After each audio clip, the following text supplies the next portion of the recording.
Hello guys के छ नमस्कार अनि तपाईहरुलाई तपाईहरुको च्यानलमा आर्क डेली विथ मोन युट्युब च्यानलमा तपाईलाई स्वागत छ र तपाईहरु सिक्दै हुनुहुन्छ अटोक्याड बेसिक कोर्सदेखि लिएर एडभान्स कोर्ससम्म र तपाईहरुलाई म अटोक्याडका विभिन्न टिप्स र ट्रिकहरु चाहिँ दिने नै छु पछि गएर र मेरो यो भिडियो सुरु गर्नुभन्दा अगाडि चाहिँ म तपाईलाई के भन्छु भनेपछि मेरो पछिल्लो भिडियोहरु चाहिँ हेर्न छुटाउनु भएको छ भने चाहिँ तपाईहरुले आर्क डेली विथ मोन युट्युब च्यानलमा गएर तपाईहरुले हेर्न सक्नुहुन्छ। त्यसमा चाहिँ नियम अनुसार नगरपालिकामा नियम अनुसार चाहिँ कसरी पास गर्ने भिडियोहरु त्यो ड्रइङहरु त्यो ड्रइङ सबै मापदण्ड लगाएर मैले चाहिँ बनाएको छु र तपाईहरु गएर हेर्न सक्नुहुन्छ। र आज म तपाईहरुलाई आर्किटेक्चरल पार्टकै ओपन शेड्युल र क्याल्कुलेसन कसरी गर्ने त्यो चाहिँ तपाईलाई सिकाउँछु। र अब हामी चाहिँ कोर्सतिर लागौं। अब हाम्रो कोर्समा सुरुमा के छ भनेपछि मैले आज आर्किटेक्चरल पार्टकै यो एउटा पार्ट हो। यसमा चाहिँ ओपन शेड्युल र क्याल्कुलेसन कसरी गरिन्छ र कसरी गरेको छ त्यो चाहिँ म देखाउन खोज्छु। र फर्स्टमा म तपाईलाई क्याल्कुलेसन नै देखाउँछु। क्याल्कुलेसनमा हाम्रो के छ भनेपछि चाहिँ ग्राउन्ड फ्लोरको एरिया अनि फर्स्ट फ्लोरको एरिया अनि कोभर एरिया र नर्मली हाम्रो यो मेरो जग्गाको चाहिँ मेरो जग्गा चाहिँ यति दूर छ भनेर चाहिँ यो पहिला मैले आफ्नो नापी नक्साबाट चाहिँ निकालेको छु। जग्गादानी पूर्जाबाट तपाईहरुले हेर्न सक्नुहुन्छ। तपाईहरुको जग्गा कति दूर छ कति बिघा छ त्यो हेर्न सक्नुहुन्छ। र मेरो अहिले चाहिँ 7.5 दूर छ र कोभर ग्राउन्ड कोभरेज म त्यो भन्छु बिस्तारै। र यसमा कसरी क्याल्कुलेसन गरेको छ भनेपछि नर्मल तपाई हेर्न सक्नुहुन्छ 21 फिट 2 इन्ची यो हाम्रो घरको चौडाइ र लम्बाइ चाहिँ हाम्रो 38 फिट 6 इन्ची छ। त्यसरी नै तपाई यहाँ हेर्न सक्नुहुन्छ 21 फिट 2 इन्ची 38 फिट 6 इन्ची गएर यति क्याल्कुलेसन गरेर चाहिँ यति आएको छ।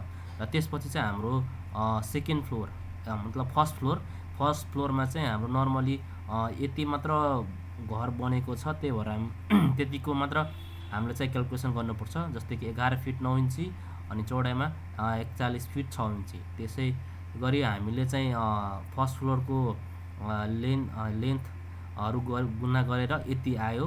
र हाम्रो कोभर भनेको चाहिँ पुरै हुन्छ।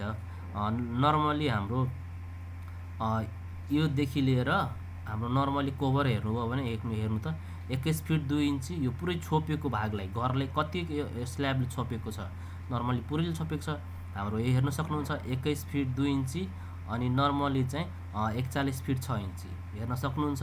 हामी यही ल्याएर चाहिँ यहाँ चाहिँ क्याल्कुलेसन गरेको छौं। कोभरमा हाम्रो यति भयो र फेरि पनि म अब त्यही क्याल्कुलेसन नै हेर्छु। र यो क्याल्कुलेसनमा के छ अब हेरिसकौं तपाईहरुले चाहिँ पनि बुझ्नु भयो होला के गरेको छु मैले। अब त्यसपछि चाहिँ तपाईहरुले अब नर्मली तपाईले जग्गा धनी पूर्जामा छ त्यो त्यसमा चाहिँ हेर्न सक्नुहुन्छ यो कति दूरे छ तपाईको कति बिघा छ त्यो हेर्न सक्नुहुन्छ। र मेरो अहिले चाहिँ यो जग्गा चाहिँ 7.5 दूर छ। र नर्मली तपाईले चाहिँ अब यो हेर्दाखेरि चाहिँ एक धुरमा कति स्क्वायर फुट हुन्छ भनेपछि चाहिँ हाम्रो एक धुरमा चाहिँ 182.25 स्क्वायर फिट हुन्छ। र हाम्रो अहिले यो क्याल्कुलेसन गरेर निकालेको सपोज तपाईलाई म हेरिदिन्छु। हेर्नु त हाम्रो 7.5 दूर छ 7.5 इन्टु 182.25 भनेर अनि हाम्रो नर्मली त्यति नै आउँछ। हाम्रो नर्मली चाहिँ यति आउँछ। यो क्याल्कुलेसन गरेर हामीलाई चाहिँ नर्मली यति आउँछ। र अब यति आइसकेपछि चाहिँ अब हाम्रो ग्राउन्ड कभरेज कसरी चेक गर्ने त हाम्रो ग्राउन्ड कभरेज कसरी चेक गर्ने त नर्मली हामीलाई चाहिँ अब तपाईहरु हेर्न सक्नुहुन्छ ग्राउन्ड कभरेज कसरी हामीले यो क्याल्कुलेसन गर्न सक्छौं। हामीले नर्मली यो क्याल्कुलेसन गर्दाखेरि चाहिँ हामीलाई अब के गर्नुपर्छ त नर्मली हाम्रो यो त जग्गा भयो। यो जग्गा हाम्रो नर्मली गर्दाखेरि चाहिँ ग्राउन्ड कभरेज छ नि यो कभरेज यो बिल्डिङको कभरेज कति छ त्यो त हाम्रो कति छ 878.14 अनि डिभाइड बाइ 1275.75 यति छ। अनि इन्टु चाहिँ हाम्रो पर्सेन्टेजमा ल्याउनु पर्छ अनि इन्टु चाहिँ हामीले 100 गर्नुपर्छ।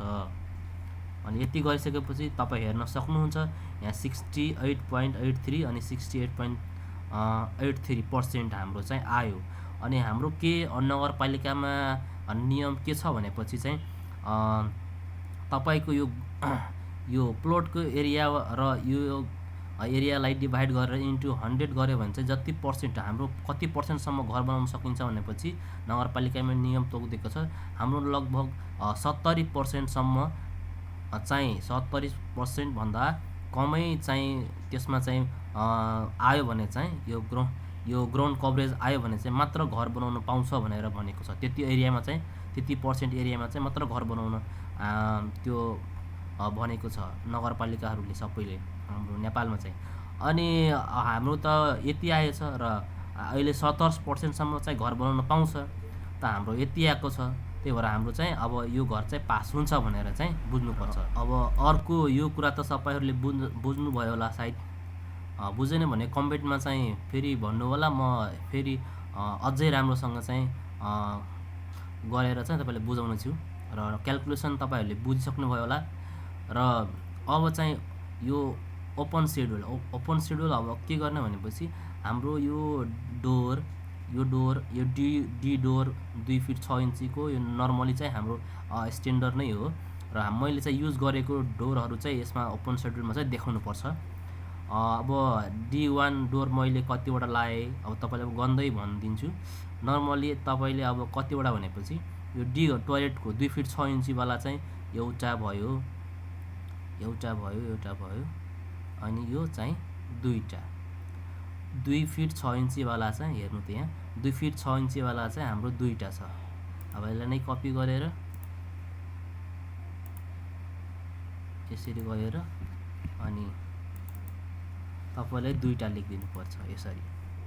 त्यसै गरी अरू हाम्रो अब डी भयो। अब D1 3 फिट ढोका कतिवटा छ त?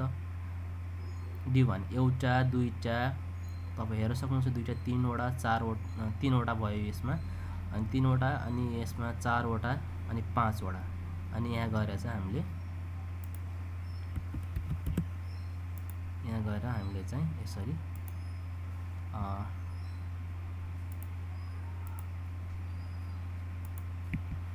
यसरी यहाँ आएर चाहिँ 5 वटा लेखिदिनु पर्छ। त्यसरी नै हाम्रो अर्को के छ भनेपछि D2 ढोका, D2 कतिवटा छ त? एउटा भयो, यहाँ दुईटा भयो, अर्को छैन। हाम्रो ढोका 2वटा मात्र रहेछ। D2 चाहिँ हाम्रो दुईटा मात्र रहेछ, ठिकै छ। अनि W5, अब W5 कतिवटा छ त? त्यो हेर्नु त हामी। W5 एउटा दुईटा, अनि तीनटा, अनि चारवटा, यो पाँचवटा, अनि छवटा। हाम्रो छवटा चाहिँ हाम्रो नर्मली यो विन्डोज चाहिँ 5 फिटको चाहिँ रहेछ। अनि भेन्टिलेसन अब कतिवटा छ त? त्यो हेर्नु पर्यो। अब त्यो पनि हेर्दाखेरि चाहिँ हामी भेन्टिलेसन कता छ? अब नर्मली भेन्टिलेसन यता झ्यालतिर हुनुपर्ने हो, यहाँ देखाएको छैन। त्यो देखाउँदा हुन्छ तपाईँहरूले। हामीले अहिले एउटा नै लेख्दा हुन्छ। झ्यालको छेउमा चाहिँ यो दुईटा नै ठिकै छ, तर झ्यालमा जतिवटा छ 2वटा राख्नु। अनि अब तपाईँहरूले यसरी गरेर नै राख्न सक्नुहुन्छ। अब चाहिँ नर्मली चाहिँ तपाईँहरूलाई मैले यही सिकाउन खोजेको। र तपाईँहरू मेरो पछिल्लो भिडियोहरू म फेरि पनि भन्न चाहन्छु, मेरो पछिल्लो भिडियोहरू चाहिँ छुटाउनु भएको छ भने चाहिँ बुझ्नुहुन्न। नत्र तपाईँहरू त्यहाँ मेरो पहिलो पछाडिको भिडियोहरू चाहिँ हेर्न सक्नुहुन्छ। त्यो युट्युबमा चाहिँ म सबै कुराहरू चाहिँ राम्ररी मजाले सिकाएको छु। र यो हेरिसकेपछि तपाईँहरूलाई केही आउँदैन भने या केही बुझ्नु भएन भने चाहिँ कमेन्ट गरेर त्यहाँ कमेन्टमा भन्नु होला के कुनै प्रब्लम आयो भने चाहिँ। र यो भर्खर फ्रेसरहरूको लागि चाहिँ यो कोर्स चाहिँ तपाईँहरूले चाहिँ हेर्नुभयो भने चाहिँ मजाले कुनै ठाउँमा कन्सल्टेन्सीमा गएर बसेर काम गर्न सक्नुहुन्छ। त्यसको लागि प्रुभल भएन यो भिडियो हेरेर गर्नुभयो भने चाहिँ। अनि यो सबै साथीहरूलाई चाहिँ जो इन्जिनियर पढेको छ, ओभरसियर पढेको छ, सबैलाई चाहिँ यो भिडियोहरू सेयर गरिदिनु होला साथीभाइहरूलाई चाहिँ। किनभने उनीहरूको लागि चाहिँ धेरै फाइदाकारक नै हुन्छ। र यति भन्दै म आजको भिडियो यति नै टुङ्ग्याउँछु। म अरू भिडियोहरूमा पनि तपाईँहरूलाई यस्तै यस्तै कुराहरू ल्याउँछु र अब लगभग तपाईँहरूको चाहिँ अब यो पार्ट आर्किटेक्चर पार्ट सक्नै आँटिरहेछ र त्यसपछि म तपाईँलाई चाहिँ स्ट्रक्चर पार्टहरू चाहिँ पनि सिकाउँछु। र आजलाई छुट्यौँ, धन्यवाद।